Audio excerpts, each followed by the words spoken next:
Welcome! This video will guide you through the disassembly, repair, and reassembly of an XPD 676 series Viking pump. This series includes the following Viking pump models. As always, consult the applicable technical service manual for important safety information before you begin. A copy of the latest revision can be found on our website at vikingpump.com. When working on or around your equipment, be sure to follow the correct safety procedures.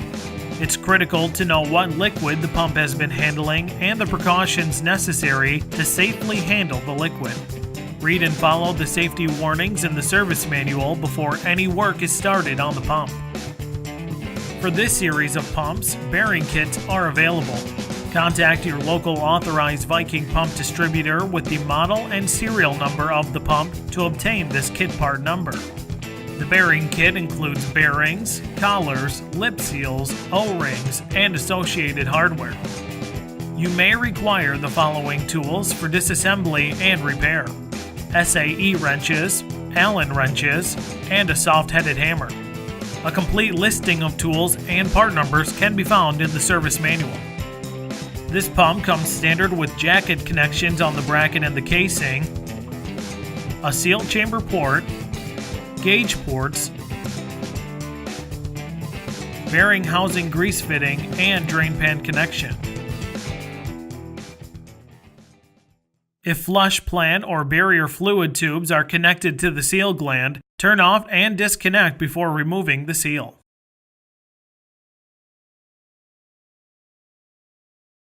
Remove the guard.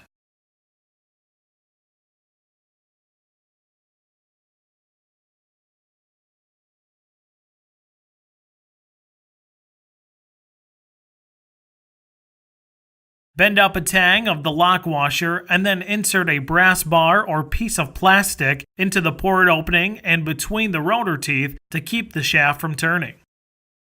Using a bearing lock nut tool or spanner wrench, remove the lock nut and lock washer from the shaft.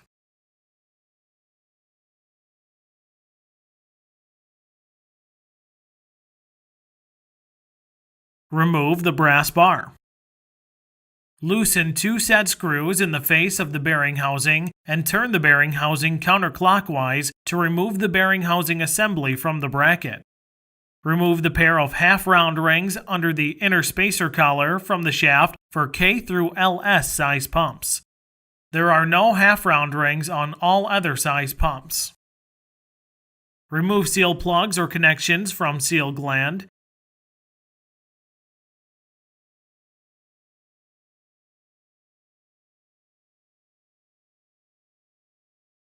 Place spacer clips on seal.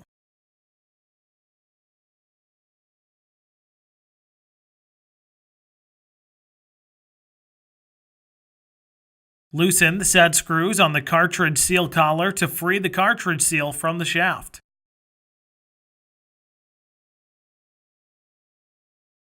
Remove nuts, lock washers, and washers from seal gland.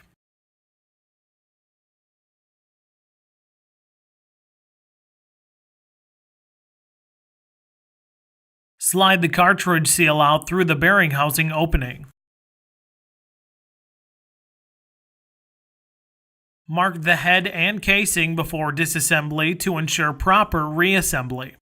The idler pin, which is offset in the pump head, must be positioned toward and equal distance between port connections to allow for proper flow of liquid through the pump. Remove the head cap screws or nuts. On larger pumps, jack screws should be used to back the head away from the casing. Remove the head by tilting it backward to prevent the idler from falling off the pin. The rotor and shaft assembly can now be removed from the pump. A soft-headed hammer may be required to tap on the end of the shaft for removal. Take care in removing the rotor and shaft to avoid damaging the bracket bushing. Remove the idler from pin. Remove O-ring from head. Inspect pump parts for wear, particularly critical parts such as the idler pin, idler bushing, bracket bushing, idler gear, rotor, shaft, and casing. Check parts for nicks, burrs, and excessive wear. Burrs left on the shaft can damage O-rings on the seal sleeve during installation, so they should be removed with a fine grade of emery cloth. Replace any worn components. Clean the rotor hub and casing bore. Make sure both are free of dirt or grit. Now the bearing housing can be disassembled. Begin by removing the spacer collars. Loosen the 2 radial set screws in the flange of the bearing housing. With a spin or wrench, unscrew the outer end cap with lip seal. Remove both taper roller bearings and lip seal from the bearing housing.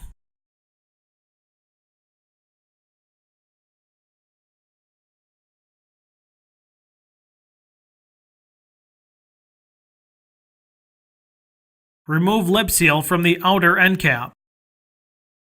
Install the lip seal into the end cap with the lip towards the end of the shaft. For lip seal installation, a press may be used. Install the lip seal into the bearing housing with the lip towards the end of the shaft.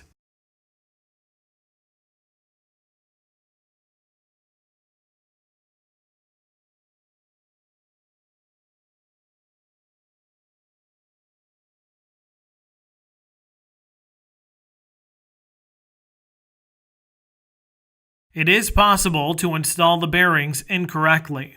Install with the large end of the inner races together.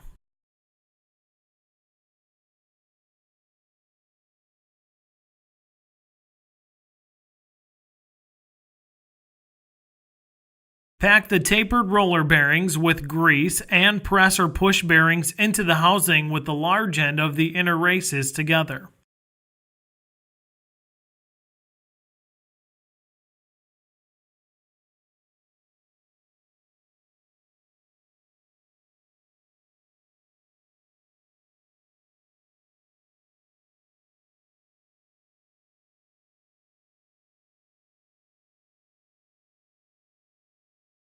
Insert 2 nylon plugs into the holes on the threads of the bearing end cap. Install and turn the outer end cap into the bearing housing until it is tight against the inner races of the bearing and they cannot be rotated by hand. Make a mark on the outside diameter of the bearing housing and a corresponding mark on the bearing housing end cap. Measure 5/16 of an inch and make another mark on the bearing housing. Rotate the bearing housing end cap in a counterclockwise direction until the mark on the outside diameter of the bearing housing aligns with the measured mark. This will provide the correct end play for the bearings.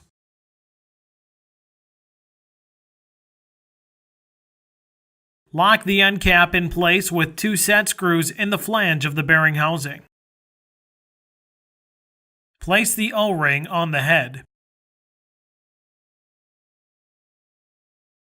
Coat the idler pin with light oil and install the idler onto the pin on the head. Lubricate the shaft and inner diameter of the shaft bushing. Slide the shaft assembly and rotor into the casing.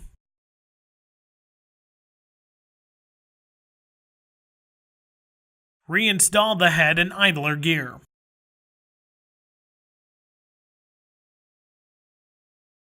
The aligning marks that were made during disassembly ensure the proper location of the pin and crescent. Tighten the head cap screws evenly per TR 804 cap screw torques. Install the tapered installation sleeve on the shaft. Make sure the shaft is free of burrs that could damage the O-rings of the seal.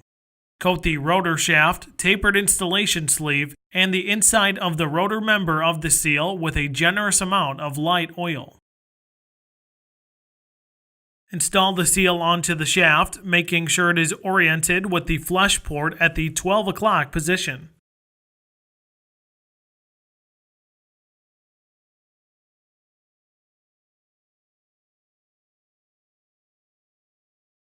Secure the gland onto the bracket face using the proper hardware.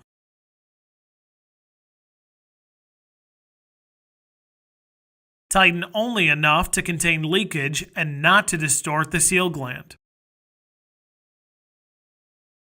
Remove the seal installation sleeve. Slide the inner spacer collar over the shaft with the recessed end facing the head of the pump. Install the bearing housing.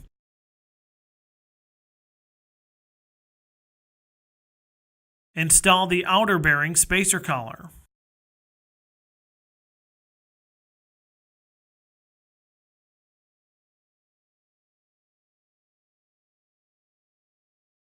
The tang of the lock washer goes into the groove of the shaft. Install the lock washer and lock nut on the shaft. Insert a length of plastic or brass through the port opening between the rotor teeth to keep the shaft from turning. Tighten the lock nut per the specified values in the lock nut torque table found in the TSM. Remove the piece of plastic or brass bar from the port opening. Tighten or loosen the bearing housing until the rotor shaft can be turned by hand with a slight noticeable drag. This point is known as the zero end clearance.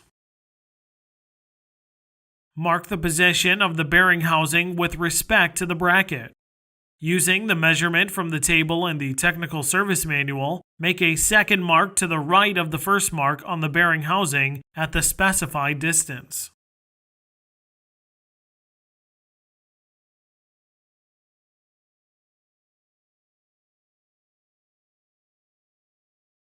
Tighten the two self-locking set screws in the outboard face of the bearing housing with equal force against the bracket. The pump end clearance is now set and locked. Be sure the shaft can rotate freely. If not, back off an additional length on the outside diameter and check again. Tighten the set screws on the cartridge seal drive collar to the shaft and remove or turn the centering clips to clear the seal drive collar.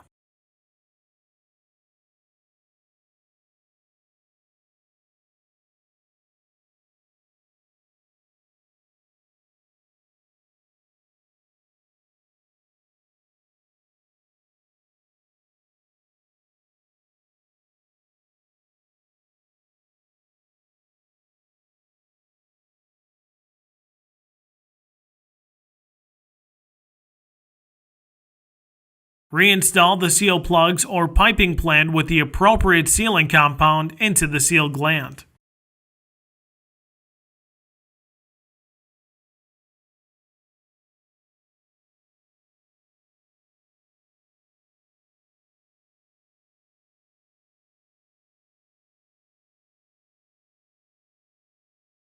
Reinstall guard.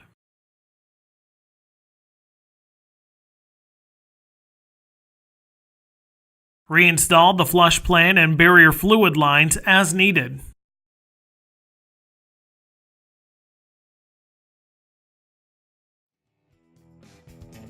Your Viking Pump XPD 676 series pump is fully reassembled and ready to be put back into service. If you still have any questions regarding this or other Viking Pump products, please contact your local authorized Viking Pump distributor or visit us on the web at vikingpump.com. Thank you for watching.